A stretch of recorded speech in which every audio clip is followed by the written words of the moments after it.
कि 1300 करोड़ रुपए आपदा के गायब हैं और डीवीसी के 1300 करोड़ रुपए सरकार को, केंद्र सरकार को देना है। हमारा स्टैंड क्लियर है। हम लोग जान रहे हैं कि यहाँ भ्रष्टाचार हुई है और भ्रष्टाचार जब होती है तो इसी तरह का जो है बहानाबाजी सरकार करती है। लेकिन 1,36,000 किस हेड में है, कहाँ है और क्यों ये सरकार मांग रही है, इसका कभी भी जिक्र सरकार नहीं कर रही है। नमस्कार, ST न्यूज देख रहे हैं आप और मैं हूं आपके साथ गौरी रानी। झारखंड में हेमंत सोरेन की अगुआ आवाज चल रही है। पिछले 5 सालों से हेमंत सोरेन केंद्र सरकार से ये मांग करते हुए नजर आए कि 1,36 करोड़ का जो बकाया है केंद्र सरकार वो लौटा दे। लेकिन अब इसी हेमंत सोरेन की सरकार पर भाजपा एक बड़ा आरोप लगा रही है। कहना है 1,300 करोड़ का आपदा घोटाला हेमंत सोरेन की सरकार ने किया है।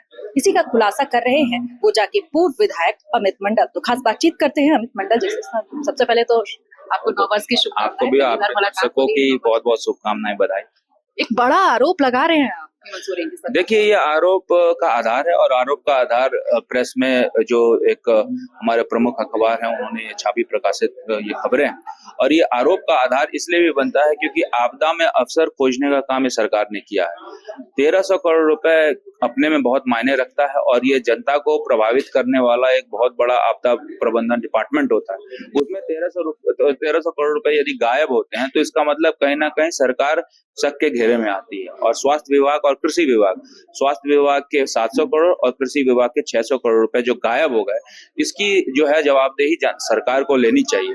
और इसका जो इफेक्ट होने वाला है वो और ही भयावह होने वाला है क्योंकि ये 15वें वित्त का पैसा था। 15वें वित्त के बाद 16वें वित्त का जब फॉर्मेशन होगा और उस समय जब आपदा के तहत पैसे देने की बात होगी तो उस समय यदि हम लोग अपने अकाउंट्स को क्लियर नहीं रखेंगे झारखंड के, तो आने वाले समय में आपदा प्रबंधन के तहत पैसा नहीं मिलेगा। जब पैसा नहीं मिलेगा तो इसका ये होगा परिणाम कि यहाँ पर छोटी से लेके बड़ी अगर आपदा की सिचुएशन आती है तो उसमें सरकार कहीं ना कहीं विफल दिखेगी। इसका सीधा सीधा परिणाम ये होगा कि आम जनता को जो है सरकार के प्रणाली का खामियाजा भुगतना पड़ेगा। इसीलिए ये मैं कह रहा हूँ कि ये भ्रष्टाचार है और इस भ्रष्टाचार की जो है जांच सरकार को करानी चाहिए।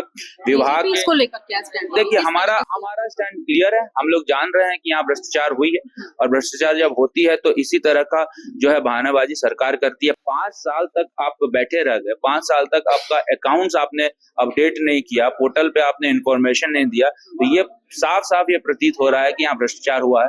और जब भ्रष्टाचार होता है तो हम लोग संवैधानिक तरीके से विधानसभा के अंदर इस सरकार से मांग करेंगे कि इसमें जांच हो, कार्रवाई हो। यदि सरकार इसमें विफल दिखती है तो कहीं ना कहीं हम लोगों को कोर्ट का जरिया है उसको इख्तियार करना पड़ेगा। एक तरफ हेमंत सोरेन की जो सरकार है पिछले 5 सालों में आपने देखा किस तरीके से 1,36 करोड़ की मांग कर रही है कि जो बकाया है झारखंड का वो लौटा दे। दूसरी तरफ आप लोग 1,300 का जो घोटाले का आरोप लगा रहे हैं, तो इसको लेकर के क्या स्टैंड देख रहे हैं आप? 1,36,000 करोड़ का जो बात हेमंत सोरेन कर रही है, तो ये एक होता है कि हेमंत सोरेन जो मुखिया हैं वो कुछ बोल रहे हैं, उसके पीछे पीछे उनके जितने कार्यकर्ता हैं वो बोल रहे हैं। लेकिन 1,36,000 किस हेड में है, कहाँ है और क्यों ये सरकार मांग रही है, इसका कभी भी जिक्र सरकार नहीं कर रही है। प्रेस भी इनसे पूछना चाहिए कि आखिर 1,36,000 करोड़ की बात आप कर रहे हैं तो 1,36,000 करोड़ किस हेड की बात है और क्या आधार है? उनका ये आधार है कि 2005 के बाद सुप्रीम कोर्ट का रूलिंग आया जिसके आधार पर स्टेट टैक्स लगा सकती है और स्टेट का टैक्स उस हिसाब से 1,36,000 करोड़ हुआ है।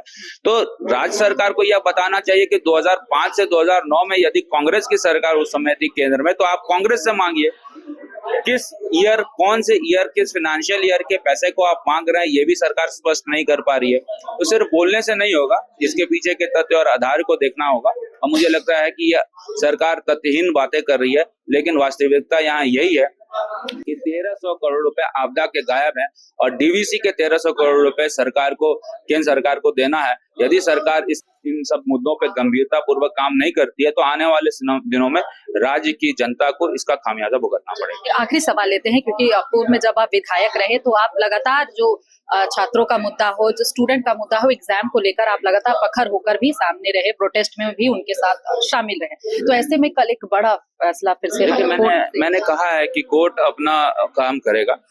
कोर्ट पे हमें पूरा भरोसा है हमें पूरा भरोसा है कि सीजीएल में गड़बड़ियां हुई है, उसका आधार है। पूर्व में भी जो भर्तियां हुई उसमें भी गड़बड़ियां हुई है, और तमाम चीजों का जब हम आकलन करेंगे तो ये कहीं ना कहीं स्पष्ट हो जाएगा कि कल जो निर्णय होगा वो राज्य हित में होगा, जनता के हित में होगा और यहाँ के छात्रों के हित में। बहुत शुक्रिया हमें समय देने के लिए। हमारे साथ खास बातचीत कर रहे थे इस वक्त गोचा के पूर्व विधायक अमित मंडल, जिन्होंने एक बड़ा आरोप हेमंत सोरेन की सरकार पर लगाया है और कहा कि 1300 करोड़ का घोटाला हेमंत सोरेन की सरकार ने किया।